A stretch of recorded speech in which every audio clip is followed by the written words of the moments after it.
ನಮಸ್ಕಾರ ಪ್ರಿಯ ವೀಕ್ಷಕರೇ, ಮೂಲಧನ ಯೂಟ್ಯೂಬ್ ಚಾನಲ್ಗೆ ನಿಮ್ಮೆಲ್ಲರಿಗೂ ಆತ್ಮೀಯ ಸ್ವಾಗತ. ಹೊಸ ವಿಡಿಯೋಗಳಿಗಾಗಿ ಒಮ್ಮೆ ಸಬ್ಸ್ಕ್ರೈಬ್ ಮಾಡಿ ಮತ್ತು ಬೆಲ್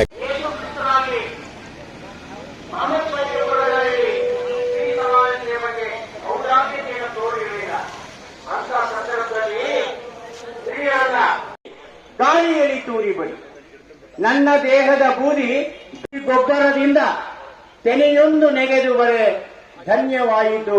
ನನ್ನ ಮೌಲ್ಯಯುತವಾದ ಮಾತುಗಳನ್ನು ಸಮಾಜಕ್ಕೆ ನೀಡಿದಂತಹ ಡಾಕ್ಟರ್ ಸಿ ಸೋಮಶೇಖರ್ ಅವರಿಗೆ ಅನಂತ.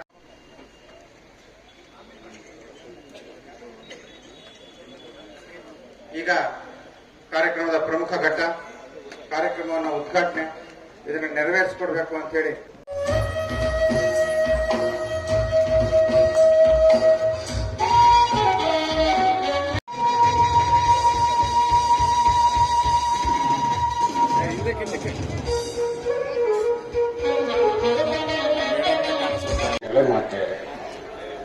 ಒಂದು ವಿಶೇಷ ಪ್ರಕಟಣೆ.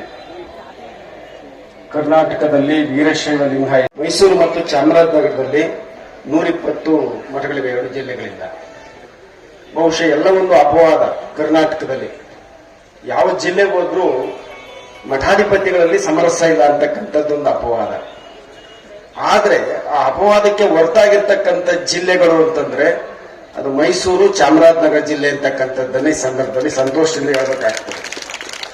ಅದಕ್ಕೆ ಕಾರಣಕರ್ತರು ಯಾರು ಅಂತಂದ್ರೆ ಪರಮ ಪೂಜ್ಯ ಲಿಂಗೈಕ್ಯ ಜಗದ್ಗುರು ಡಾಕ್ಟರ್ ಶ್ರೀ ಶಿವರಾತ್ರಿ ರಾಜೇಂದ್ರ ಮಹಾಸ್ವಾಮಿಗಳು. ಪರಮ ಪೂಜ್ಯರ ದೂರದೃಷ್ಟಿ. ನಮ್ಮ 2 ಜಿಲ್ಲೆಗಳಲ್ಲಿ ಮಠಗಳು ಹಿಂಗೆ ಇರಬೇಕು, ಸಮರಸವಾಗಿರ್ಬೇಕು, ಸಮಾಜಕ್ಕೆ ಸೇವೆ ಸಲ್ಲಿಸಬೇಕು ಅಂತಕ್ಕಂಥದ್ದು ಅವರ ಮಹದಾಶಯ. 1979ರಲ್ಲಿ ಪರಮ ಪೂಜ್ಯರು ಹಾಗೂ ಮೈಸೂರು ಮತ್ತು ಚಾಮರಾಜನಗರದ ಎಲ್ಲಾ ಪೂಜ್ಯರ ಸತ್ಸಂಕಲ್ಪದಂತೆ ವೀರಶೈವ ಲಿಂಗಾಯತ ಮಠಾಧಿಪತಿಗಳ ಗೋಷ್ಠಿ ಅಸ್ತಿತ್ವಕ್ಕೆ ಬಂತು. ಮೈಸೂರು ಜಿಲ್ಲಾ ಮಠಾಧಿಪತಿಗಳ ಗೋಷ್ಠಿ ಅಂತಿತ್ತು. ಅವಿಭಜಿತ ಆದ ಮೇಲೆ ಮೈಸೂರು, ಚಾಮರಾಜನಗರ ವೀರಶೈವ ಲಿಂಗಾಯತ ಮಠಾಧಿಪತಿಗಳ ಗೋಷ್ಠಿ ಅಂತ ಅದಕ್ಕೆ ನಾಮಕರಣ ಮಾಡಲಾಯಿತು. ಪ್ರಸ್ತುತ ಗೋಷ್ಠಿಯ ಅಧ್ಯಕ್ಷರಾಗಿ ಎಲ್ಲ ಪೂಜ್ಯರನ್ನ ಪ್ರೀತಿಯಿಂದ, ಅಭಿಮಾನದಿಂದ ಗೋಷ್ಠಿಯನ್ನು ನಡೆಸಿಕೊಂಡು ಹೋಗ್ತಾ ಇರ್ತಕ್ಕಂಥವರು ಪರಮ ಪೂಜ್ಯ ಜಗದ್ಗುರು ಶ್ರೀ ಶಿವರಾತ್ರಿ ದೇಶಿಕೇಂದ್ರ ಮಹಾಸ್ವಾಮಿಗಳವರು. ಆದರೆ ಹೆಚ್ಚು ಸಮಾಜಕ್ಕೆ ಸೇವೆ ಸಲ್ಲಿಸಬೇಕು ಅಂತ ಧರ್ಮ ಪ್ರಸಾರ ಗ್ರಂಥಗಳ ಕವಿಗೋಷ್ಠಿ ಬಗ್ಗೆ ಹೇಳ್ಬೇಕಾದ್ರೆ, ಮಠಾಧಿಪತಿಗಳ ಗೋಷ್ಠಿ ಬಗ್ಗೆ ಹೇಳ್ಬೇಕಾದ್ರೆ ಸಾಕಷ್ಟು ವಿಚಾರಗಳನ್ನ ಸಂಕ್ಷಿಪ್ತವಾಗಿ ಹೇಳಿದ್ರು. ಖಂಡಿತವಾಗ್ಲೂ ನಮ್ಮ ಸಮಾಜಕ್ಕೆ ಮುಂದಿನ ದಿನಗಳಲ್ಲಿ ಹೆಚ್ಚಿನ ರೀತಿಯಲ್ಲಿ ಬೆಂಬಲ ನೀಡೋ ರೀತಿಯಲ್ಲಿ ನಾವೆಲ್ಲ ಕೆಲಸ ಮಾಡಬೇಕಾಗಿದೆ. ಇವತ್ತೇನು ಇಲ್ಲಿ ಅರವೆ ಮಠದ ಸ್ವಾಮಿಗಳು ಈ ಒಂದು ಮಠದ ಶಾಖಾ ಮಠನ ಉದ್ಘಾಟನೆ ಮಾಡಿದ್ದಾರೆ. ಈ ಉದ್ಘಾಟನೆ ಕಾರ್ಯಕ್ರಮನ ಇನ್ನೂ ಅದ್ದೂರಿಯಾಗಿ ಅವರು ಮುಖ್ಯಮಂತ್ರಿಗಳ ಕರೆಸಿ ಮಾಡಿಸಬೇಕು ಅಂತಿದ್ರು. ಕಾರಣಾಂತರಗಳಿಂದ ಮುಖ್ಯಮಂತ್ರಿಗಳ ದಿನಾಂಕಗಳು ಸಿಕ್ಕಿದ್ರಿಂದ ಇವತ್ತು ಈ ಕಾರ್ಯಕ್ರಮ ಇಲ್ಲಿ ಸ್ವಾಮೀಜಿಗಳ ಸಮ್ಮುಖದಲ್ಲಿ ಉದ್ಘಾಟನೆ ಆಗಿದೆ. ನಾನು ಹೇಳೋದೇನಪ್ಪಾ ಅಂದ್ರೆ, ಇವತ್ತೇನು ನಮ್ಮ ಸಮಾಜ ಇಡೀ ರಾಜ್ಯದಲ್ಲಿ ನೀವು ನೋಡ್ತಾ ಇದ್ದೀರಿ, ದಿನ ದಿನ ಏನೇನು ಆಗ್ತಿದೆ ಬೆಳವಣಿಗೆಗಳು ಅಂತ, ಎಲ್ಲರೂ ನಾವು ಒಗ್ಗಟ್ಟಾಗಿ ಎದುರಿಸಿದ್ರೇನೆ ನಮಗೆ ಮುಂದಿನ ದಿನಗಳಲ್ಲಿ ನಾವು ನಮ್ಮ ಸಮಾಜಕ್ಕೆ ಶಕ್ತಿ ತುಂಬಲಿಕ್ಕೆ ಸಾಧ್ಯ ಆಗ್ತದೆ. ಇವತ್ತು ಏನು ನಮ್ಮ ಚಾಮರಾಜನಗರ ತಾಲೂಕಿಗೆ, ಜಿಲ್ಲೆಗೆ ಸಂಬಂಧಪಟ್ಟಾಗ ಮಾತಾಡ್ಬೇಕಾದ್ರೆ, ಏನು ನಮ್ಮ ಬಸವಭವನ ಕಟ್ಟಡ ನಡೀತಿದೆ, ಇವತ್ತು ಹಿಂದೆ ಸರ್ಕಾರದಲ್ಲಿ ಅದಕ್ಕೆ 1 ಕೋಟಿನ ಘೋಷಣೆ ಮಾಡಿ ಅದನ್ನ ಕೊಟ್ಟಿದ್ರು. ಆವಾಗ ನಮ್ಮ ತಂದೆಯವರು ಕೂಡ ಇಲ್ಲಿ ಸಚಿವರಾಗಿದ್ರು, ಪುಟ್ಟರಂಗಶೆಟ್ಟರು ಕೂಡ ಶಾಸಕರಾಗಿದ್ರು. ಅದೇ ರೀತಿ ಇವತ್ತು ಅದನ್ನ ಮುಂದುವರೆದ ಕಾಮಗಾರಿನ ಕೂಡ ನಾವು ಇವತ್ತು ಮಾನ್ಯ ಮುಖ್ಯಮಂತ್ರಿಗಳಿಗೆ ಮನವಿ ಮಾಡಿದೀವಿ. ಅದು ಅವರು ಕೂಡ 3 ಕೋಟಿ ಅನುದಾನ ಕೊಡ್ತೀನಿ ಅಂತ ಭರವಸೆ ನೀಡಿದ್ದಾರೆ. ಅದು ಈಗ ನಮ್ಮ ಅನುದಾನ ಈಗ ಅದು FDಲಿ ಬಂದು ನಿಂತಿದೆ.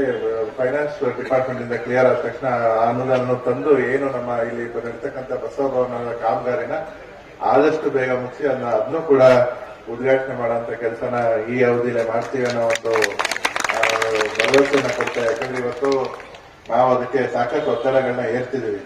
ಮಾನ್ಯ ಸುತ್ತೂರು ಸ್ವಾಮೀಜಿಗಳು ಕಳೆದ ವರ್ಷ ಅದಕ್ಕೆ ಬುದ್ಧಿ ಪೂಜೆ ಮಾಡೋದಂತ ಸಮಯದಲ್ಲಿ ಅವರು ಇದ್ರು.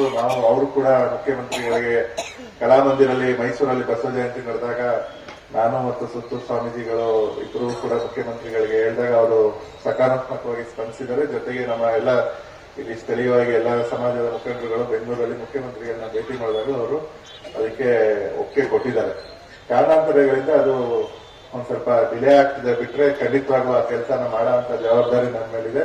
ಅದನ್ನ ಮಾಡಿ ತೀರ್ತೀವಿ ಇನ್ನೊಂದು ವರ್ಷದಲ್ಲಿ ಅನ್ನೋ ಭರವಸೆನ ಕೊಡ್ತಾ, ಜೊತೆಗೆ ಇವತ್ತು ಏನು ಇಲ್ಲಿ ನಮ್ಮ ಇಷ್ಟು ಸಂಖ್ಯೆಯಲ್ಲಿ ಜನ ಸೇರಿದಿರಿ, ನಾನು ಬರೋದು ತಡವಾಗಿದೆ, ಅದಕ್ಕೆ ದಯವಿಟ್ಟು ಕ್ಷಮೆ ಇರಲಿ. ಯಾಕಂದ್ರೆ ನಾವು ಬೆಳಗಾಮಲ್ಲಿ ಇವತ್ತು ಕೂಡ ಅಧಿವೇಶನ ಇತ್ತು, ಆದ್ರೆ ಸ್ವಾಮೀಜಿಗಳಿಗೆ ನಾನು ಖಂಡಿತವಾಗ್ಲೂ ಬರ್ತೀನಿ ಅಂತ ಹೇಳಿದ್ರಿಂದ ಬರೋದು ತಡವಾಯ್ತು, ಅದಕ್ಕೆ ಕ್ಷಮೆ ಕೇಳ್ತಾ, ಇವತ್ತು ನಾವು ಬಸವಣ್ಣವ್ರನ್ನ ತತ್ವನ ನಾವು ಬರೀ ಹೇಳ್ತೀವಿ, ಇವತ್ತು ಅದನ್ನ ಪಾಲಿಸಬೇಕಾಗಿದೆ. ಯಾಕಂದ್ರೆ ಇವತ್ತು ನಾವು ನೋಡ್ತಿದೀವಿ, ನಾವೆಲ್ಲರೂ ಬಸವಣ್ಣವರ ಅನುಯಾಯಿಗಳು, ನಾವು ಅವರ ಒಂದು ಮಾರ್ಗದರ್ಶನ, ಅವರ ಒಂದು ಅನುಭವ ಮಂಟಪ. ಯಾಕಂದ್ರೆ ಇವತ್ತು ನಾವು ನಿನ್ನೆ ಬೆಳಗಾಮಲ್ಲಿ ಅಸೆಂಬ್ಲಿ ನಡೆಯುವಾಗ ನೋಡಿದಾಗ ಅಲ್ಲಿ ನಮ್ಮ ಸುವರ್ಣಸೌಧದಲ್ಲೇ ಒಂದು ಅನುಭವ ಮಂಟಪನ ಪೇಂಟ್ ಮಾಡಿ ಅದನ್ನ ಉದ್ಘಾಟನೆ ಮಾಡಿದ್ದಾರೆ ಮುಖ್ಯಮಂತ್ರಿಗಳು. ಅಂದ್ರೆ ಅದನ್ನ ನಾವು ಪಾಲಿಸ್ಬೇಕು. ಇವನ್ ಯಾರವ ಅಂದ್ರೆ ಇವನ್ ನಮ್ಮವ ಅನ್ನೋದನ್ನ ನಾವು ಬರೀ ಮಾಯ ಮಾತಲ್ಲಿ ಹೇಳೋದಿಲ್ಲ, ನಾವು ಎಲ್ಲಾ ರೀತಿಯಲ್ಲೂ ಬೇರೆಯವರ ಎಲ್ಲಾ ಜನಾಂಗಕ್ಕೂ ನಾವು ಆಶ್ರಯನ ನೀಡ್ತಾ ಬಂದಿದ್ದೀವಿ. ಏನು ಮಠಮಾನ್ಯಗಳು ನಮ್ಮ ರಾಜ್ಯದಲ್ಲಿ ಅಷ್ಟೇ ಅಲ್ಲ,